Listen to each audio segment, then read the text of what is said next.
Tonight on Bridge City News, about 200 Canadians finally got on a plane today to leave the Chinese epicenter of the coronavirus outbreak to head back home, with the government promising to bring everyone home on a second flight. The new North American free trade deal is a lot closer to being done, and Prime Minister Justin Trudeau is asking mayors of Canada's big cities to lobby opposition MPs for a quick ratification in Parliament. And for the second time in as many months, a Canadian Pacific freight train has a fiery derailment in Saskatchewan. Your nation, your province, your southern Alberta. From the heart of Lethbridge, it's Bridge City News with Paul Arthur. Good evening. Thanks for joining us. Opposition NDP leader Rachel Notley is urging the Alberta government to rethink its plan to end benefits for spouses and dependents of seniors starting March 1st under the Seniors Drug Benefit Program. While seniors will still receive benefits, a spouse or a dependent under age 65 will no longer get help covering the costs of prescription drugs, which will save the province $36 million. But Notley argues this will force low-income seniors to do without or try to sign up for other group coverage. We decided to ask how Lethbridge seniors feel about the cutbacks, whether this is an unnecessary hardship or if this is something that makes sense because of the need to reduce the overall debt burden. We stopped by the Nordbridge Senior Centre to find out. I think they're outlandish and they shouldn't be charging us that much because we don't make that much money. Yes, I think it's a great disaster that he's doing that and a disservice to the seniors that are in the province of Alberta. I happen to be lucky because I don't have any dependents to have to worry about. We're both over 65. Yes, I know of people here. We have especially people with lower incomes who are really going to be hurt with this because some of our members here are not that wealthy. Hal Roberts had the opportunity to chat with Tyler Dawson, the Alberta correspondent for the National Post, about some of the recommendations of an independent audit of Alberta Health Services. About 36, I think, of 83 community hospitals out in smaller centers, is my understanding of it, were not sort of operating up to snuff, really, not as good as they ought to be, not as effective, what have you. So the recommendation was, in fact, that 5 of those hospitals be closed. Now, Health Minister Tyler Shandro coming out and saying, nope, we are not going to close hospitals. What we might do is repurpose them in some way. You can watch the entire interview in the second half of today's program. Alert organized crime teams from Calgary and Medicine Hat seized more than $500,000 worth of drugs and cash after a search of 2 homes in the Panorama Hills and Queensland neighborhoods of Calgary. 2 shotguns and 2 pistols were also found. To Sang Wong, a 56-year-old Calgary man, has been charged with a number of criminal offenses. Meanwhile, Medicine Hat police also made an additional drug bust on Tuesday in a planned traffic stop, seizing 253 grams of methamphetamine with a street value estimated at $15,000. 3 Medicine Hat individuals were arrested. Not everybody has a place to go for a hot meal, and we know that the Lethbridge Soup Kitchen is always there to lend a helping hand, but it doesn't happen on its own. It takes a dedicated team of volunteers to make that happen. BCN's Loris Alexander stopped by earlier to speak with today's volunteer group to find out why there's never too many cooks in the kitchen. As the number of those in need continues to increase, so does the need for helping hands. For the Lethbridge Soup Kitchen, they have their work cut out for themselves. But when it comes to volunteers, age is but a number. It's not just, quote, a bunch of old people that come to volunteer. It's young people, it's students, it's hockey players, it's whoever, it's politicians, it's groups representing the local nurses. I mean, I could name so many. And what I like about that is it provides some variety for people that are being served by different people. John Vanderholst is the leader heading a team of volunteers from the First United Church, one of several groups working to curb a growing need. You meet a lot of different people, a lot of nice people.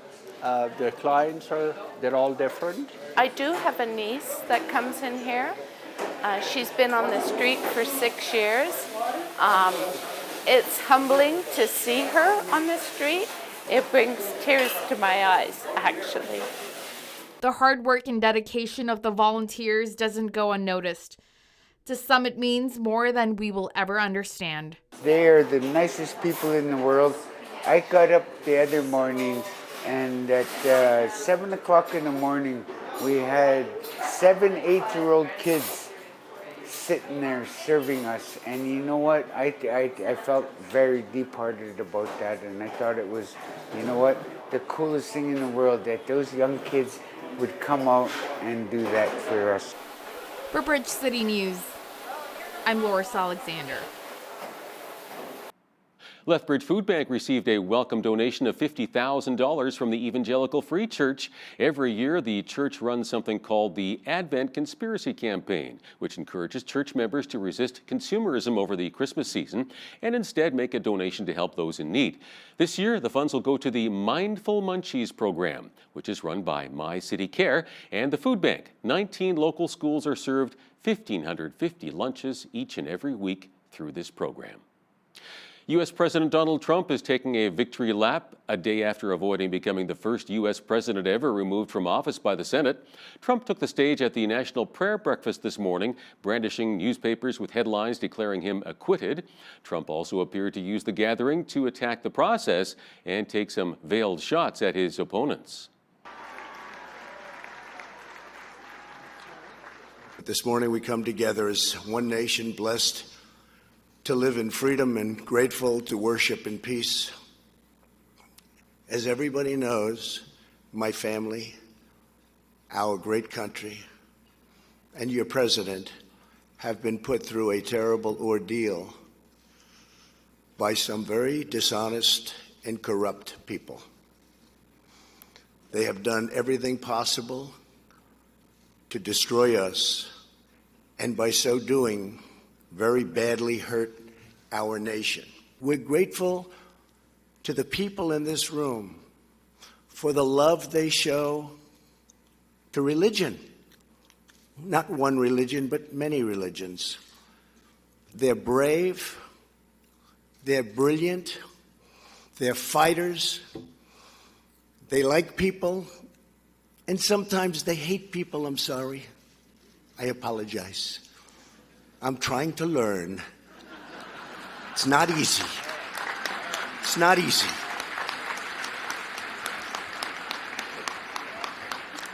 When they impeach you for nothing, then you're supposed to like them. It's not easy, folks. I do my best. In Canada, it seems that faith and politics don't normally go hand in hand as they do south of the border. But we too have an annual National Prayer Breakfast in Ottawa, which will be taking place in May this year. Locally, the faith community takes prayer for politicians seriously as well. We spoke with the president of the Lethbridge Evangelical Ministerial Association. In the scriptures, God calls us as believers to honor those in authority and to pray for them. And they have very weighty responsibilities. They're dealing with lives of millions of people and often impacting other nations as well. And they need our prayers. I mean, regardless of their political status, regardless of their own personal views, we want to support them and pray for them. Opponents of the Coastal GasLink pipeline being built across northwestern British Columbia say the RCMP have begun enforcing an injunction against interference with construction. A First Nation spokeswoman says officers have begun dismantling tents and clearing the road to the worksite. Jen Wickham also says at least 4 people were arrested this morning at a protest camp along the remote road near Houston. The BC government and First Nation failed to reach an agreement after 2 days of talks intended to de-escalate this dispute. The Saskatchewan government this week raised the idea of supporting efforts to build a pipeline to Churchill, Manitoba. Premier Scott Moe says the idea of exporting energy products through the port is worth considering and would help ensure the port's future. Environmentalists argue that the boggy terrain in northern Manitoba shifts and heaves, which increases the chance of a rupture or a spill. For the second time in as many months, a Canadian Pacific freight train has derailed in Saskatchewan, bursting into a fiery blaze. CP spokesman Salem Woodrow says the train jumped the tracks at about 6:15 a.m. local time just east of Guernsey. There is no immediate word of injuries. About 19 cars of a CP train derailed in the same area in December, leaking 1.5 million liters of oil. Confirmed and potential candidates vying for the leadership of the Federal Conservative Party will be heading to Halifax to take part in a leadership forum this weekend. The provincial wing of the party issued a statement today saying Peter MacKay, Aaron O'Toole, Marilyn Gladu, Rick Peterson, and Rudy Husney will participate Saturday morning, 11 a.m. in the Westin Hotel. The party will choose a leader to replace Andrew Scheer on June 27th in Toronto. Prime Minister Justin Trudeau is asking mayors of Canada's big cities to lobby Conservative members of Parliament over the new North American Free Trade Deal. Trudeau told a gathering of mayors in Ottawa this morning that misinformation about the pact could delay its ratification in Parliament. On the NAFTA front, as we move forward for ratification, I mean, you'll all know how important it is to continue strong free trade with the United States. I will highlight that there are certain messages that could be passed to some parties that might be playing some challenging games around delaying NAFTA. There was a near miss yesterday because of some Conservatives at committee. So those of you who can pass along messages to some of the Conservatives MPs who you work with, that would be appreciated. One of the things, as the Prime Minister said, that I think we do look forward to talking about, and where I think we have worked together extraordinarily effectively as a country, is on the new NAFTA. And we do look forward to talking to you about getting through the final push. I think it's going to be really, really valuable for all of us and for all of the people we work for. Absolutely, there can be no games played with free trade. It's too important to our businesses and workers in our communities, and mayors have worked with your government too hard for there to be any delays or any partisan nonsense with respect to the rapid adoption of NAFTA. So congratulations on securing that. The mayors are solidly with you on that issue.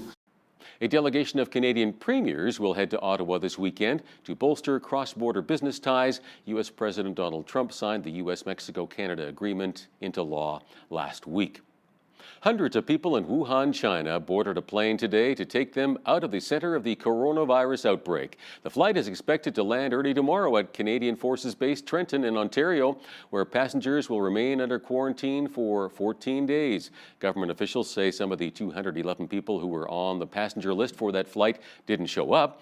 A few dozen seats have also been secured on an American plane a few hours after the initial flight, and a second chartered flight is also scheduled to leave Wuhan on February 10th. Meanwhile, Ontario's Chief Medical Officer of Health says surveillance for novel coronavirus in the province is widening outside of people who have recently traveled to the affected regions of China. Dr. David Williams says it has now been 14 days, the maximum incubation period for the virus since some parts of China were quarantined. So anyone returning from those regions would have likely already shown symptoms if they were infected. But more people in Ontario are still being tested each day for the virus, and doctors are asking for patients to be tested who don't strictly meet the case definition of symptoms, plus recent travel to the affected area. We have people on investigation. We have people of, I call it, I'm trying of the right term, of interest or clinical significance that healthcare professionals, for reasons, would like to have the novel coronavirus tested because there's something about that that concerns them and maybe relate to that. So we can't say, no, we're not going to do it if that's something you feel is necessary. And we're getting more and more of those as part of the rendering or pending tests. So how do we ensure ongoing, because of their proximity to the area of concern in Hubei, they may not have had the same impact that the centers did. Nevertheless, they may have had more potential for inadvertent contact, and we want to be sensitive to that. And how do we handle that in the right way, the most sensitive way, and respecting that these individuals who are coming into Canada would only want what's the best for them, for their family, and for Canada at large. Tokyo Olympics and Paralympic organizers are insisting the 2020 Games will go ahead as planned amid the fast-spreading virus from China. Tokyo Olympic CEO Toshiro Muto is backtracking on comments he made yesterday that he is seriously worried the virus could disrupt the Games. He was more cautious during a news conference today, saying the Games will be held as scheduled and urging people to remain calm. Japan has confirmed 45 cases of the virus, but no fatalities. Tamara LaRue is the author of the book Second Chance at Heaven and shared part of her amazing story of surviving a suicide attempt. When I took that .38 caliber gun and placed it at my chest and the gun went off, I experienced becoming blind and becoming deaf, and my soul left my body and I began traveling faster than the speed of light, and I began falling and falling and falling. And I landed in this place. It was hell. And many people doubt that the place exists, but I am here to testify that it is a very real place. Hal Roberts has that interview coming up after business news later in today's show. A new poll suggests an overwhelming majority of Canadians support expanding access to medical assistance in dying. The Ipsos survey of 3,500 Canadians was conducted for Dying with Dignity Canada. The federal government is preparing to amend the law to scrap the rule that only those who are already near death can receive medical help to end their lives. A Quebec court struck down that restriction as unconstitutional and gave the government until March 11th to amend the law. However, numerous advocacy groups for those with disabilities are expressing concerns over this expansion. Violence between Israelis and Palestinians has increased in the wake of a controversial peace plan put forward by U.S. President Donald Trump. Israeli forces have killed 2 Palestinians in clashes in the occupied West Bank and a third in Jerusalem after he shot at a police officer. The killings came hours after a car ramming attack elsewhere in the city wounded 12 Israeli soldiers. Trump's Mideast initiative has been rejected by the Palestinians. Home renovations can be stressful, but turning to salvage yards and stores like the Habitat for Humanity's Restores can ease some strain on the pocketbook. Restore Vice President Rob Lee says the more than 100 stores across Canada can let homeowners save a lot of money, while those who donate old kitchens, appliances, and other materials earn tax receipts. Customer Dennis O'Keefe says there are some great deals to be had, but he warns do-it-yourselfers to know their limits and avoid electrical and plumbing. We are a store filled with great items at great prices, and so we are this solution for people that are taking out perhaps kitchens, appliances, doors and windows, bathrooms that are still have a lot of life left in and a lot of value. And we take that and we resell it. And those people who are renovating can come in and purchase those items and put some really unique, great items into their homes. So with our deconstruction, one of the great things about it is you do get a tax receipt for what we sell the items for in a store. And that can directly help save you money. So not only are you not paying for the disposal costs, the removal costs, we're also going to give you a charitable tax receipt that you can use to save some money on your taxes. It's based on what we can sell it for in the store, so it's the actual value. There's kitchens that we know cost over $100,000 to put in a home. Maybe we sell them for $8,000 or $10,000. That tax receipt would go to the homeowner. Okay, so you can save some money that way too. You can save a lot of money getting that rid way. Of your old stuff. Oh, absolutely. And you don't have the expense of getting the dumpster outside, and having to pay someone or even you pay yourself the time to remove it all. And also you have that conscience that you're helping the environment by recycling these items and extending the life of them. First of all, they have to see what they need, obviously, and come here first. Come to one of these locations first, because it is amazing what you can get here. And reuse it. Instead of being a disposable society, which is what we are, it's nice to reuse things. Refinish them, spend some time on them, fit them in. If you're a handy guy at all, you can do it yourself. It's very, very easy. You shouldn't attempt things that you can't. Just because you see it looks easy on TV, it's not easy. So don't attempt things that are over the top. But never do plumbing by yourself. Never do electrical by yourself. Always get a qualified guy to do that. Always. But installing cabinets and stuff like that, that's fairly straightforward. Well, we enjoy the warmer temperature today, but we do have a bit of snow in the Lethbridge forecast. But Atlantic Canadians will get a lot more as they brace for freezing rain, snow, and ice pellets. A full look at weather is coming up. Taking a look at the 7-day forecast, partly cloudy tonight with a low of -9. For tomorrow, a mix of sun and cloud, only a light wind, and a high of +1. But Friday night, we will likely see the snow beginning to fall. Saturday, more snow and -4. Sunday, a mix of sun and cloud, and a high of +2. For Monday, sunny and +1. Tuesday, cloudy with a 60% chance of showers and a high of +4. On Wednesday, cloudy with a 60% chance of flurries and a high of -9. And checking the almanac, the average high for this time of year is 0 with an average low of -12. Highest temperature on the state was recorded back in 1963 at 18 degrees. Our record low -28 in 1994. Sunrise was at 7:57 and sunset at 5:33 p.m. Well, let's see how tomorrow's shaping up across the country now. Victoria will see some rain and 7 degrees. A bit cooler in Vancouver, 5 degrees with showers. Mainly cloudy and 3 for Calgary on Friday. And in Edmonton, a few snow flurries and +2. It should be overcast with a chance of flurries and -6 in Regina. Flurries -5 for Saskatoon. Sunshine but a chilly -18 for Winnipeg tomorrow. Periods of snow and -3 for Toronto. Flurries and -5 for Ottawa. Montreal had a winter storm warning today. More heavy snow tomorrow with a high of -5 expected. On the east coast, expect ice pellets mixed with snow and a high of -3 in Fredericton, New Brunswick. Halifax had a freezing rain warning today. Tomorrow, more freezing rain with a high of 8 degrees. Snow mixed with ice pellets for Charlottetown with a high near -2. And in St. John's, Newfoundland, expect ice pellets or snow with a high of -2. Bell Canada has signed its first 5G wireless network supplier agreement with Finland's Nokia, a global rival of China's Huawei and Ericsson of Sweden. The parent of Bell Mobility, Virgin Mobile and Lucky Mobile, said it's ready to deliver initial 5th-generation service in urban centres across Canada this year, as 5G smartphones come to market. The announcement by Canada's largest telecommunications company came as its parent BCE Inc. raised its dividend and reported that its fourth-quarter profit grew more than 10% compared with a year ago. SNC-Lavalin Group Inc. announced the nomination of 3 new members to its board of directors as part of a renewal process at the company. The company says Gary Bauman, Chris Clark, and Mike Peterson will stand for election at the company's annual meeting on May 7th. 4 current board members will not be standing for re-election. In December, SNC-Lavalin was fined $280 million after its construction division pleaded guilty to fraud for actions taken in Libya between 2001 and 2011. Saputo says it will close its facilities in Trenton, Ontario and St. John's, New Brunswick. The closures are scheduled for September this year and January 2021, respectively. The dairy and cheese company estimates approximately 280 employees will be impacted.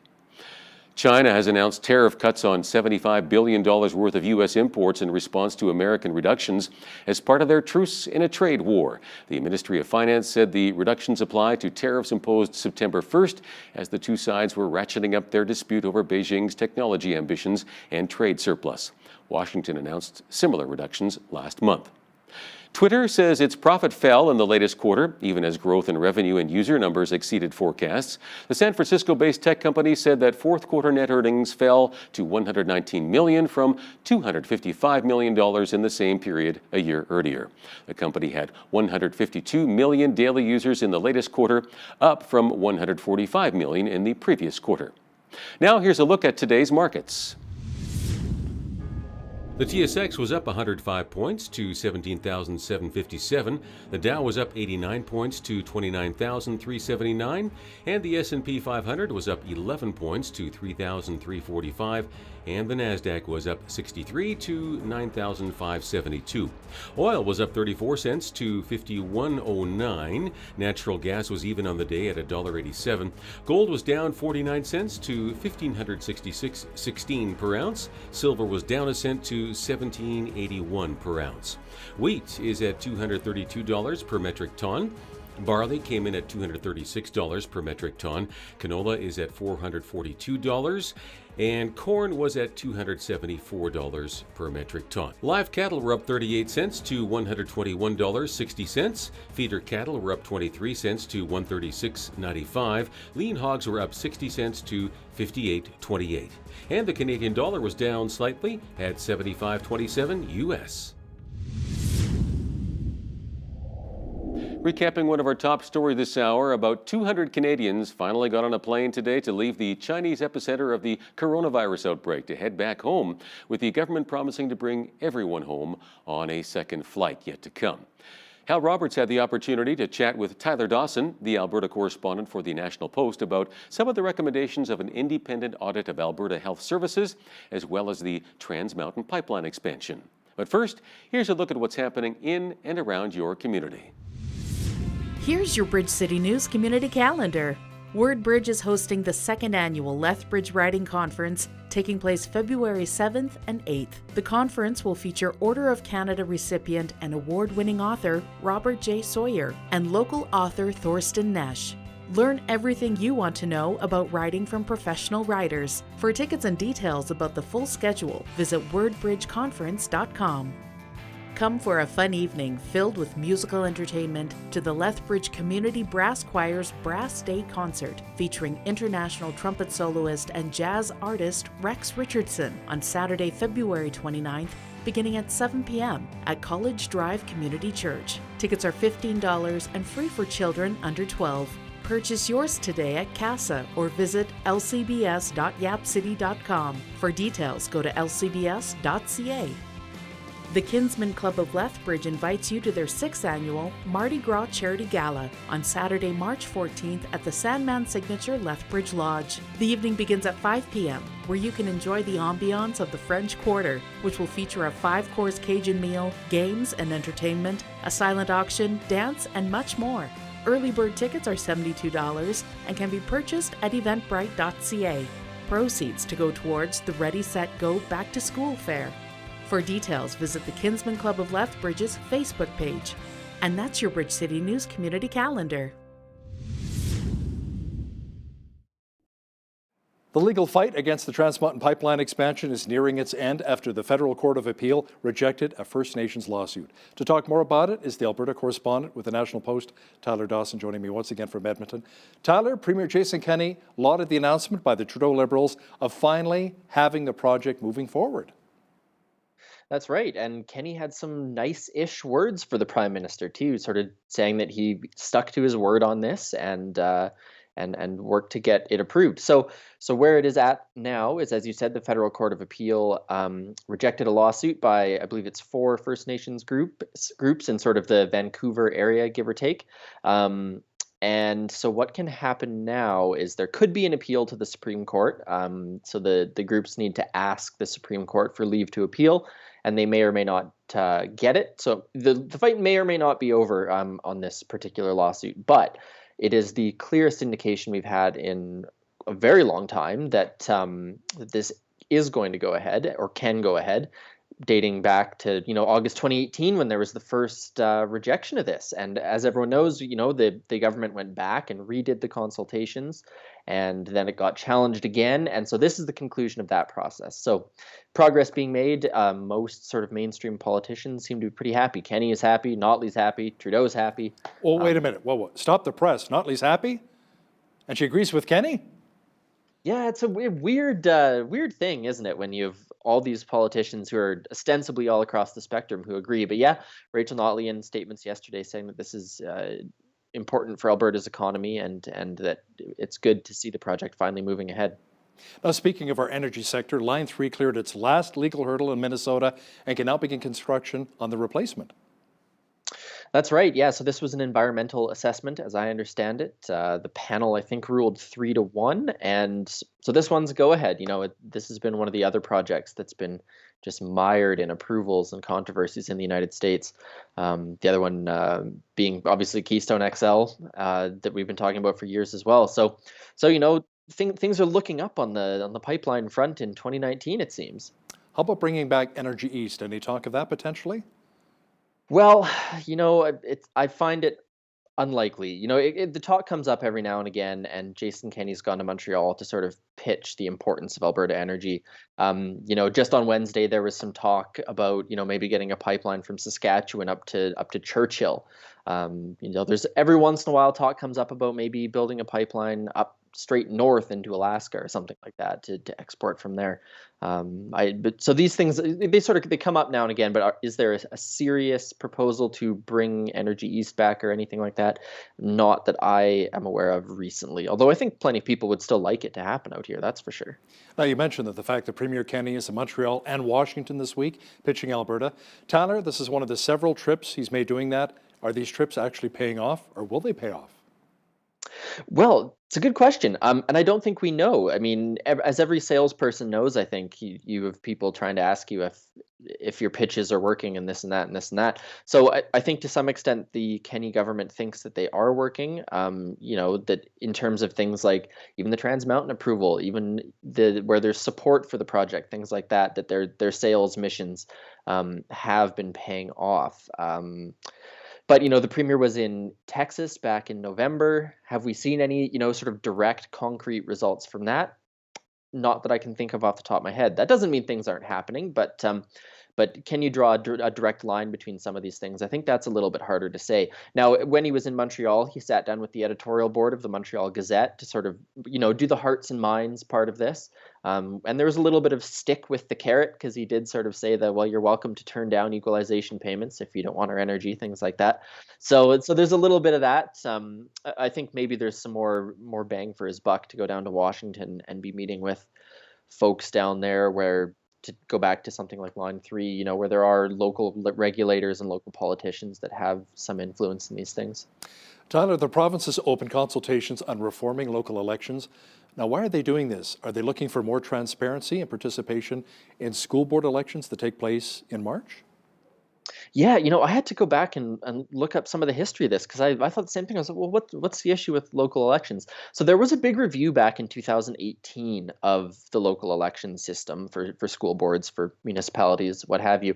And so what Casey Madhu, the minister in charge of this, says is that they've heard about how there's still some gaps, still some issues. We're not perfectly specific on these things, but saying that they have heard of some of these gaps and they'd like to look into it further. And as well, part of the goal here is to increase participation.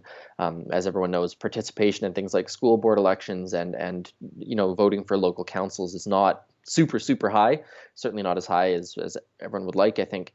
So that's what's going on with this. The panel opened on February 4th, I believe, and goes until March 4th. Handful of local politicians expressing some concern about this timeline, saying that there isn't enough time for everyone to get their thoughts in from around the province. 4 weeks isn't long enough, what have you. There may or may not be some legitimacy to that. When they had the Fair Deal panel touring the province, they had meetings all over, and this is an online panel. So maybe they should be sending people down to Lethbridge and to Ponoka and to Red Deer and all that to get feedback on this. But then again, we will have to see how many people are super passionate about local elections law reform and get involved with this thing. Alberta Health Services review was released this week. Now, it's the first time in 10 years the review by Ernst & Young spoke with 1,200 doctors, 27,000 frontline staff, and made 57 recommendations, all in the hopes of saving about $2 billion?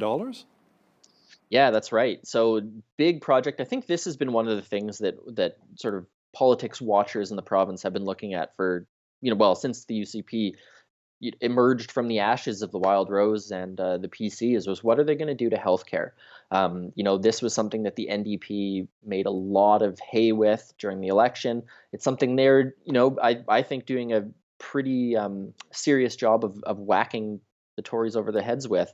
Now, what is going to happen to healthcare? It's consistently a pretty big issue among voters. So this review comes out, as you said, 50 odd recommendations on what to change. Now, the one that jumped out at people quite early was about hospitals, and about how about 36, I think, of 83 community hospitals out in smaller centers, is my understanding of it, were not sort of operating up to snuff, really, not as good as they ought to be, not as effective, what have you. So the recommendation was, in fact, that 5 of those hospitals be closed. Now, that would have been a good day for Notley and crew in a political sense, because part of their strategy here has been saying, oh, nurses are going to get laid off, hospitals are going to close, yada yada yada. Now, Health Minister Tyler Shandro coming out and saying, nope, we are not going to close hospitals. What we might do is repurpose them in some way. What that looks like is hard to say, but it could be, say, if there was a small hospital somewhere that wasn't being fully used, they might turn part of it into a long-term care facility or a palliative care facility, something like that. So that's sort of where that stands right now. Now, some people are concerned about surgeries moving from hospitals to private facilities, calling it privatized healthcare, the first step. But other people say, well, if it frees down the line, opens the line for more people or less people to be in line, for surgeries, for MRIs, maybe it's a good thing. What are you hearing right now? And there were hints of that last month as well, that there was going to be moving some surgeries into private facilities, basically the idea of, as you said, clearing out some of the wait lists, and as well maybe relieving some of the cost burden on the medical system. Now, the thing is, these will still be publicly covered. They're not removing services from the healthcare system. They're just changing where they would be done. And of course, there's been sort of private surgery in Alberta in some capacity for quite some time. Cataract surgery is the big one. So yeah, that is the plan. What specifically those medical procedures are going to be doesn't seem to be fully established, though there have been some talk of things like tubal litigation going around.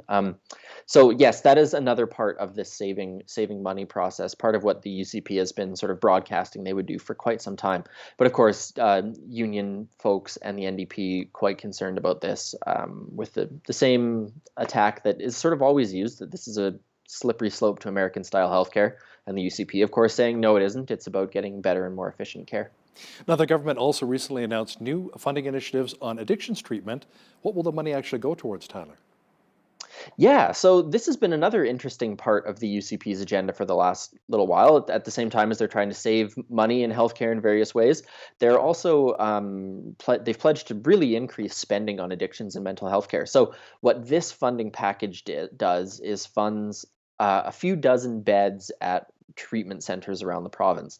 Now, I think it's about 76 beds or something like that, which doesn't sound like a lot, but of course, you don't have one person per bed for a full year. So it amounts to, thousands of extra spots over the course of a year. And the way they talked about this was this is part of the continuum of care. They want to be focused on recovery for addictions problems as opposed to, well, maybe not as opposed to, they want to shift the focus to some extent from harm reduction to recovery and treatment. So while you have private facilities that were able to treat people, cost is prohibitive. So what this will do is it locks in funding for these beds so that there can be more people entering treatment for recovery. And I should mention this also comes at the time of the preliminary supervised consumption site report, which we have not seen yet, but is likely coming up very, very soon.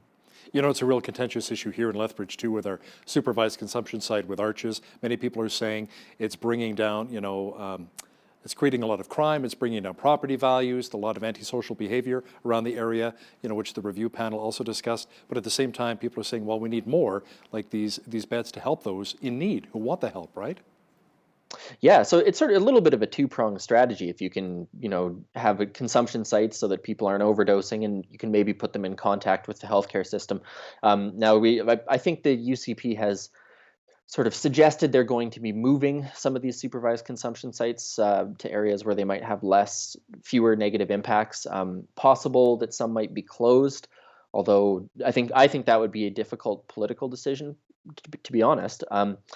But yes, certainly this is the other side of it, is if you can get people into care, and this is creating spots at 4 or 5 sort of treatment centers across the province. So hopefully that will begin to make a difference in the lives of many Albertans who are suffering under addictions issues.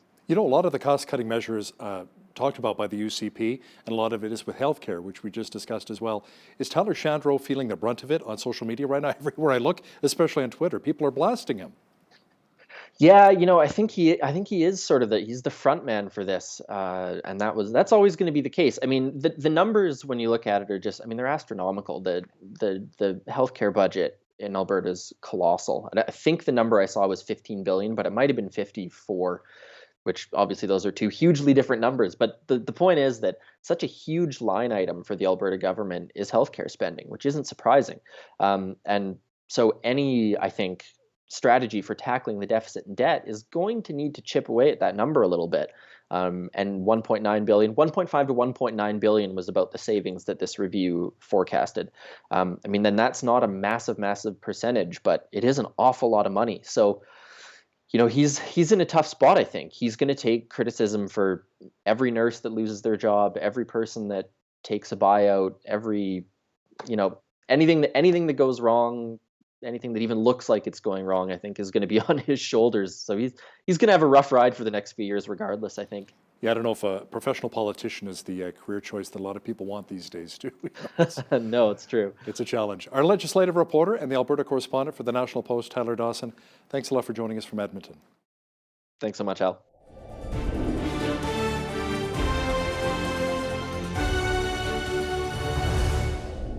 Many of you watching today have either experienced the tragedy of suicide in your own family or you know someone who has. Today's guest has an incredible, powerful story to share with us. Tamara LaRue is the co-founder of Life Change International and author of A Second Chance at Heaven, and she joins me now via Skype from Houston, Texas. Tamara, welcome to BCN. Thank you, Hal. It's good to be here. Can you briefly share your story? While still in high school, you tried to commit suicide. In reality, you should not be here with us today, right? That's true. And anyone who has made it through high school knows that the ups and downs can be quite crazy every day in high school.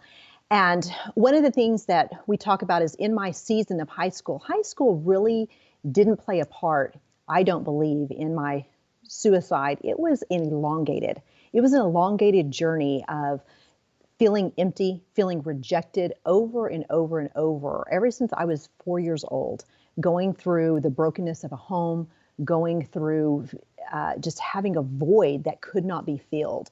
And high school certainly added to it with the ups and downs of the social acceptances. And I had a lot of friends in high school. And I was part of each group in high school. And so it was quite surprising to people because they did not know how I was silently suffering inside. And that's why I appreciate you allowing me to come on and share, because we have millions of people who are silently suffering in depression and contemplating suicide because they're so broken on the inside and they don't have anywhere to turn. You know, psychologists I've spoken with in the past, they say when people talk about suicide all the time, those aren't the ones you should be concerned about. It's the ones who are quiet and you don't hear from. That's true. And oftentimes psychologists label people who go through depression, suicide as a mental state, or it's a mental problem. And I personally disagree. I believe it is more of a spiritual problem before it becomes a mental and emotional problem. And until we address the spiritual issues that actually forms our thought process, and our thoughts form our emotions. And if we don't go down to the foundation of our spiritual condition, we will not be able to provide solutions for people who are suffering from depression. Now, Tamara, you actually shot yourself. Where did you shoot yourself? I did. I wanted how to definitely accomplish my goal. There was no turning back for me. I was in such a state of hopelessness and despair. I was so empty. I could not imagine living life any longer with the pain and agony I felt. And so I took a .38 caliber gun and I placed it at my heart. And that .38 caliber gun missed my heart less than 1/4 of an inch. Wow. Say that it is an absolute miracle. They have no idea why I am alive and survived it. Now, you actually saw heaven and hell? I did, Hal. I actually, when I took that .38 caliber gun and placed it at my chest and the gun went off, I experienced becoming blind and becoming deaf. And my soul left my body and I began traveling faster than the speed of light. And I began falling and falling and falling. And I landed in this place. It was hell. And many people doubt that the place exists, but I am here to testify that it is a very real place. And it is a place of torment that you cannot explain. The emotional pain that I was in is not even a speck of sand compared to the torment that is in that place. It is horrific. There are no words to describe the suffering. It was every molecule of my being was being tortured. It was like an acidic burn that was being poured all over my head from the inside out and the outside in. And all you could do was scream in agony and in being tortured. Now, you also got a glimpse of heaven as well. And did you see Jesus? That's the biggest question everyone always asks me is, did I see Jesus? You know, when you are outside of your body, the veil of the physical world is ripped off. And my knowledge was made complete. I knew who God was. I knew that Jesus Christ was the King. I knew from that point on that everything that I was experiencing was because of the absence of his presence. I could look out across the great divide and I could see heaven. I could see all of heaven and I could see the Lord upon the throne, but I was not allowed to see things in detail. And I was crying out and screaming out in agony for the Lord to send somebody back to earth to tell them the truth. And everybody around me, there were people all through hell that you could see as far as the eye would take you that were screaming out in the same capacity. And the only thing that mattered was that Jesus Christ was Lord.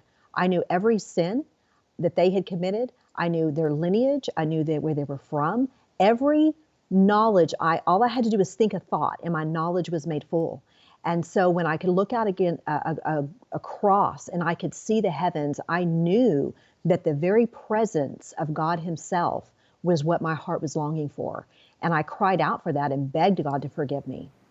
So Tamara, when you took that gun, put it to your chest, pulled the trigger, your mother found you? What happened when she did? She did. She came in and she found me, and it was no mother should ever have to go through. It was horrific for her. And when she found me, she called the ambulance. And when they got there, they were like, "Are you even going to bother to take her to the hospital?" Because I was gray with the pallor of death. But what they didn't know was that I had left hell. God had actually picked me up when I was there, took me across the heavens, and had brought me back. And so now I was alive, and I was filled with hope because I knew the truth. And my mom was absolutely devastated, and I was reassuring her that everything is going to be okay. And she was like, "No, you're dying." And I was like, "No, I'm okay," because I knew I had already experienced death and had been given a second chance to live. Wow. Now, you write in your book, A Second Chance at Heaven, that there was nothing unusual about the day you finally decided to kill yourself. What led to that decision finally? Was it the depression? No escape? It was the no escape. It was the reality that no matter what I do, no matter what I try, the void on the inside of me will not go away. I cannot fill this void because I didn't understand that it's a relationship with God. It's this presence of the Holy Spirit that actually fills that void. And I knew God existed, but I didn't have that relationship. I didn't surrender my heart to his lordship. And I didn't understand it's the pursuit of righteousness that fills that void. And so being desperate, I had decided that I don't know what will fill this void, and I cannot live life this empty, this broken, and in torment forever. Now, you say that your father never totally rejected you, but his actions left a distinct impression. How so? Well, he was busy. You know, he was a father of 6 children, and he was at work. He was a workaholic. He worked all the time. I lived in a different city. And when I was around him, it was all about work. It was all about the other kids. It was all about his schedule. And I never felt like I belonged. I always felt like a stranger in my own house because of that lack of connection that I had with my father and with the rest of my family. Now, there are many young people who feel overwhelmed by the circumstances of life, Tamara. Why do some people find ways to cope with it while others struggle? What do you think? I believe it's the spiritual foundation that each individual has, where they know where to turn to, when they know that God not only listens, but he definitely answers prayer. I believe it's having people that are encouraging you to follow after righteousness. And people who do not have that end up going down a farther, darker end because they don't have the answer. And the answer isn't, oh, just go to church, learn about God. The answer is get on your knees and develop a relationship with God. And I believe those who are able to overcome depression, overcome suicidal thoughts, are those who understand how to take the word and renew their mind and become transformed by the power of God's word. Recent statistics say that suicide is up among women in North America. Why do you believe it's increasing? I believe there's several factors that are involved in why it is increasing. I believe we're having an identity crisis. Women don't know where to find their identity. When you have pornography on a rise, you have drug addiction on a rise, you have sexual abuse on a rise in astronomical numbers. Women are looking at Hollywood. They think that they're supposed to be sex symbols. They find their identity through a career and through a job. And through these misconcepts, these false perceptions, they don't know that their identity is found in Christ. It's found in their Creator. And I believe that causes a deep depression because they don't have a sense of belonging, a sense of value. And when you realize the love that God has for you, the value that you have in God, it completely changes your perception. Now, as you look back, is there anything your mom or friends could have done differently to prevent you from taking the action that you did? I don't believe so because, as I was saying earlier, my problem was more spiritual than before it was mental and emotional. And until I took full responsibility of who and what I choose to become, the choice is mine, life and death. And until I chose life, I was suffering on the inside. And there is no relationship, there is no human being that can meet my spiritual needs. It only comes through the Holy Spirit and through Christ. And so I can't expect other people to fulfill the need that only God can fill. Tamara, let me ask you something. Do you have children yourself? And if so, how old are they? I do. I do. I have 3 children. I have a grown son who's in his early 30s, and I have 2 teenage girls. There you go. So what message would you give to your teenage girls so they don't take the same path that you took? I encourage them that they are loved, to know how much they are loved, not only by me, not only by the words of the people around them, but by who their Creator is. I teach them value, and I teach them to follow the words of truth and righteousness and not what people say. How does a person's belief system really impact their quality of life? I think it makes a complete difference. Their quality of life, whether you choose life or you choose death, you choose poverty, whatever you're choosing in life determines your thought process. And when you are a Christ follower and you believe his promises, you believe that he has promised to have goodness for you laid out. It doesn't mean we're not going to go through difficult situations. It doesn't mean we're not going to go through trials and through problems. But those promises are real. And when you believe in those promises, then you have hope. You have your answer. You know that no matter what you're facing, goodness is on the other side. And when you don't have that source, you don't have anything solid to stand on. When you tried to take your own life, did you notice that people treated you differently, maybe kept their distance, or were they more supportive? Absolutely, we're not more supportive. The stigma of suicide stuck with me for a really long time, even today, because I am so vocal upon it. But I know the truth, and knowing the truth truly sets you free. And I don't live by the opinion of men. I live to the audience of one. And knowing that it is my goal is to please my Heavenly Father, is to please my Lord and Savior, gives me the confidence to go forward. It gives me the ability to look past people's judgment and look at them from compassion because they don't understand. And those that have walked this journey understand. And so it opens up an opportunity for me to share how to overcome on a every basic day-to-day level, overcoming the problems of life. And being able to take the word and apply it in a realistic sense and not it be some fairy tale, but that it's real. Now, the name of your book is called A Second Chance at Heaven. You say we all need second chances, Tamara. What would you say to a person struggling with self-esteem or a sense of hopelessness? I would tell them that there is an answer. And the answer is found in not knowing that God is real, but surrendering your heart to his lordship, picking up the word and finding every promise that God has made to you and believing in it, believing that it is for you, believing that you're loved, because there is a solution to every problem that you are going through. And there are greener pastures on the other side. And what advice would you give to parents who have teenagers who may also have suicidal tendencies or thoughts?